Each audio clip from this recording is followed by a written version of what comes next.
It's pretty much a big thing. For me, it's not just only going to Malaysia, but it's about, like I said, taking my initiative globally. I hope to take it globally through 3 steps. When I get there and I meet the other girls and all of that, I hope to start with global storytelling, right? Telling them about the real stories of Africa.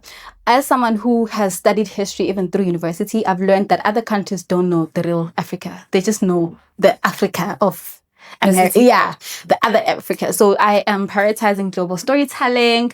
I am also prioritizing like globalizing, speaking with other African girls where we get to like talk about problems that we face, that children in Africa face. But the biggest one, I hope for resource mobilization. I'm really hoping that as I go internationally, of course, I'm going to make sisterhood, right? Yeah. So I'm hoping that from that, I can get resources from them that I can bring back home to these young kids.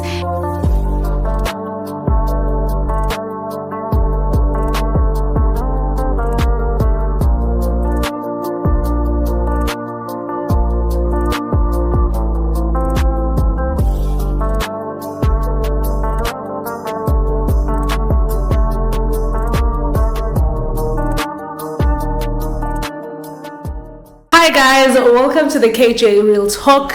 I am Nondumiso, and today we have the lovely Philisiwe Ngwenya straight from Mpumalanga. Introduce yourself. Hi everyone, I am Philisiwe Ngwenya. I am 22 years of age and I am currently a student. I'm actually graduating this year with my undergraduate degree, and I am also going forward with my honors degree. I have been in pageantry for a good 6 years, and currently I am a Miss Petite Double South Africa finalist representing Carolina in the beautiful province of the Rising Sun, Mpumalanga. I'm a huge advocate for children's literacy, and it's something that I not only want to take only on the South African grounds, but I hope it grows globally and possibly worldwide, internationally. Yeah. Thank you so much for that lovely intro, and thank you for joining us today.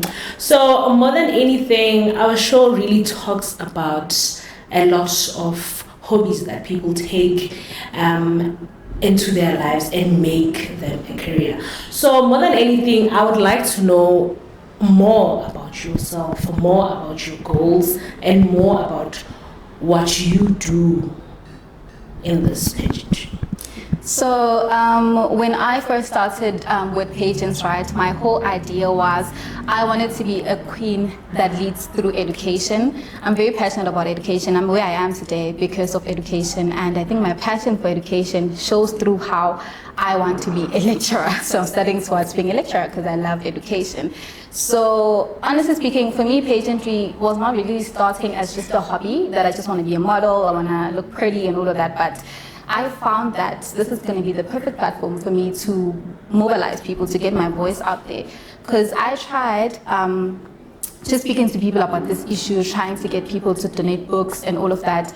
But I figured out that we actually live in a world where one's voice is not actually heard unless they have a title to their name. So I had to go through this path to be able to get a name for myself, to be able to get a platform where I can speak positively about my advocacy and the change I wish to make in South Africa, especially in underdeveloped and under-resourced schools. Okay, I think you've been talking about an initiative that you're part of. And what is that all about? Because I think more than anything, it's one drive for you. Because it's the one thing that you continuously say that you want to teach people, you want to lecture, and all of this. So what's the initiative about? So I started an initiative called Read to Rise South Africa, basically Ufunda Ukuthi Siphakame. My whole aim is to try and get books, get people to donate books to the initiative, and then I send these books off to underdeveloped schools. And this whole initiative started because for the past 3 years, I have been working hand in hand with Rhodes University, where I study. I've been working with Rhodes University, a project that goes to these underprivileged schools where we play with the kids, where we teach them. And through that, I realized how much in South Africa, literacy is not an issue of ability, rather it's an issue of access. And when a child is illiterate, they kind of like forced to not dream outside of their circumstances. So when I saw these children not having confidence whenever they were reading, crying because they don't know how to read, feeling like I was judging them because they didn't know how to read, I decided to start my own initiative that's going to collect books and give to these children who don't have books, because also they don't have books. So that's why they don't know how to read. I come with books and they just like, they don't know what's going on. So this initiative is to make sure that every child in an underdeveloped school has their own book that they take back home that they can read and practice literacy on. So, in short, you can always tell us that before the glamorous stuff about pageantry, there is a motivation, which is a voice. So, can you tell us more about that on the part of your voice standing out and encouraging people? So you are right. Behind all the glam, there is a voice behind, right? I believe that a pageant queen should not only be served, but she should be here to serve. And I think that's why I am here today as a pageant queen. I believe that as I'm speaking here today, I am serving already, right? Because I'm serving my people, I'm making it known about my advocacy. So I take myself as a queen that's here to serve rather than being served. And I am kind of like promising myself to ensure that every child that I serve at the end of the day gets the opportunities that I ended up getting as well. Okay, and tell us about the glamour side of pageantry, because that's one thing that we always see, and I can see you have a bigger smile now. I'd like to know more about the glam side of pageantry. I think that's such a difficult side. One thing I'll tell you about the glam side of pageantry is very expensive. I'll not lie to you, it's very expensive. In order to make sure that you're all glammed up, you need to have the money for it, right? As a pageant queen, it's something else to serve, yes, that's what we need. However, you also need to be the face. You need to be someone that people can look at. I mean, with the pageant that I'm currently in, if you win, you go internationally. So you need to know how to glam up. So yeah, you can't just only have the advocacy. You need to know how to glam up. You need to know poise. I remember that the challenge that our director gave us was we need to learn our own makeup. And I'm still learning the whole process of knowing your own makeup. But the glam side, for me, I find it a bit challenging on my side to stay glammed up, simply because I don't really come from a town. I come from a small town, right? So I don't really get to see glammed up people. Even for my family, makeup is not a thing. So I'm kind of like teaching myself all these things and all of that. So it can be a bit taxing, but it is worth it, definitely. When you look at yourself in the mirror, after everything, it's just like, ooh, who is this? So yeah. So it is true that if you are in pageantry, you need to know almost everything about beauty. So you need to know how to do your face, you need to probably know how to touch up your hair, you need to know your size, you need to know everything. Like, is that what's standard? It's the standard. You really need to know everything, especially if you're gonna go internationally, because internationally you can't really take a makeup artist with you. If you want to take a makeup artist with you, you need to pay for their accommodation, you need to pay for their food, you need to pay for their flights, and of course you can't afford that and still afford your own stuff. Yeah. So you need to learn how to do your own makeup. And you need to learn to do quality makeup. You're going to Malaysia, right? So it needs to be quality makeup. Yeah. You need to know how to touch up your own hair. You need to know how to fix your own wardrobe malfunctions. You basically need to be like a superstar, a beautician, basically. So more than anything, you can always say that pageantry is for a lot of creative people, besides the glamour and all of that. So now I want to talk about the difficult side of pageantry. I want to talk about where you told me something. I don't want to share it with everyone, but I want her to tell us the difficult part about pageantry. So I'm going to speak from my own experience, right? Because I feel like every queen has their own difficulties in pageantry.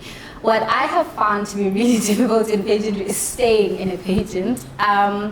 I have been someone who actually compares myself quite a lot, and I think it's actually something that everyone else goes through. Yeah, especially when you're in a pageant and you actually realize that there's so many other beautiful girls out there. You tend to forget yourself, and you tend to lose yourself in all of that. You tend to forget that you're unique and you bring something unique to the table, and then you just feel like, oh no, I don't belong here. So it's pretty difficult to stay yourself in a pageant, or to also cement yourself, to understand that you are the table. Yeah. You are the table yourself. You don't bring anything, but you are the table, Yes. and the patient needs you to put their food on, basically. So it's very difficult sometimes to just understand that about yourself. You tend to just lose yourself in all of the noise and all of that. But I think once you get the confidence on the way, then like you're like good to go.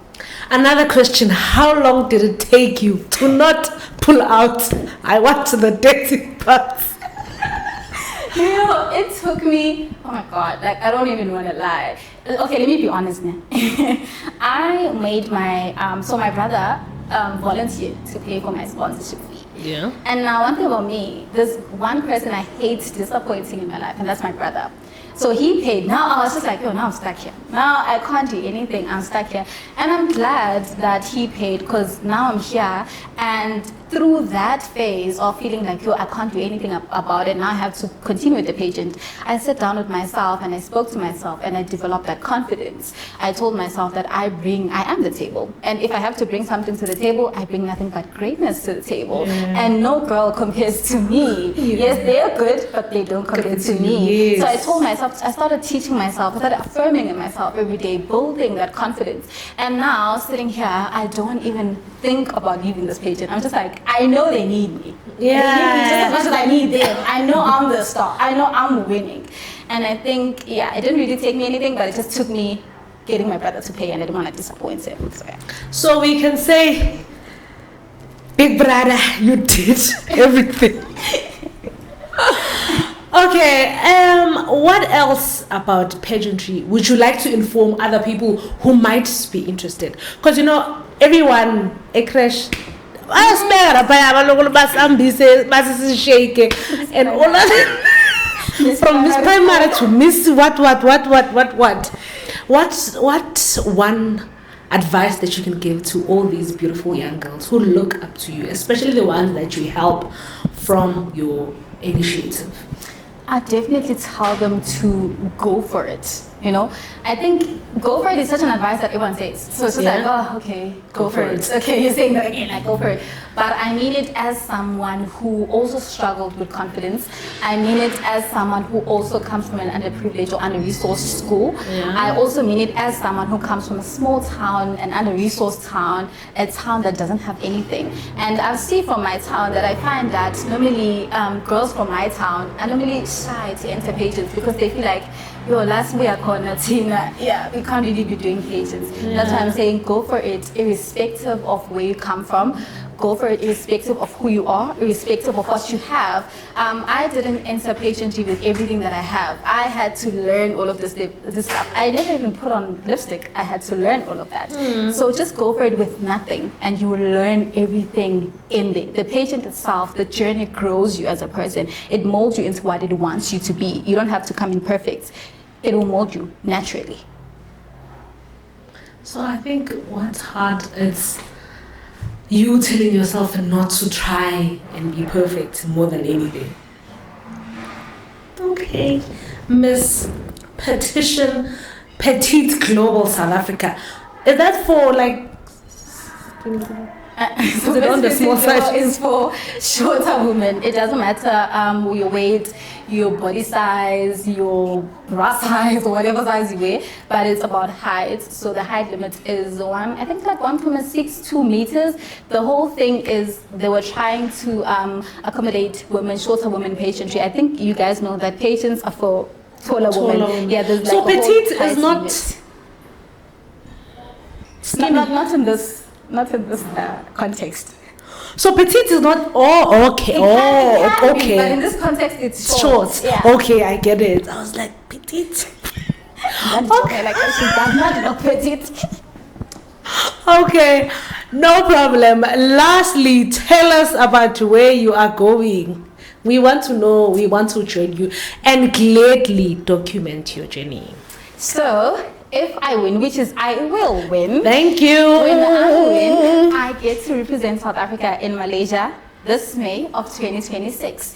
So it's pretty much a big thing.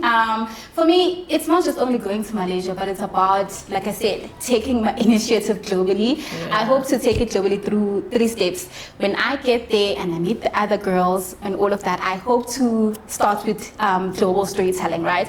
Telling them about the real stories of Africa. As someone who has studied history even through university, I've learned that other countries don't know the real Africa. They just know the Africa of America. Yeah, the other Africa. So I am prioritizing global storytelling. I am also prioritizing like globalizing, speaking with other African girls where we get to like talk about problems that we face, that children in Africa face. But the biggest one, I hope for resource mobilization. I'm really hoping that as I go internationally, of course I'm going to make sisterhood, right? Yeah. So I'm hoping that from that I can get resources from them that I can bring back home to these young kids. Even if it's anything small, that's just going to motivate them in one way or another. But yeah, guys, let's go to Malaysia. I hope you guys will be joining me. We are in one way or another. We are going because we there. are definitely going to Malaysia. Okay, thank you very much for everything.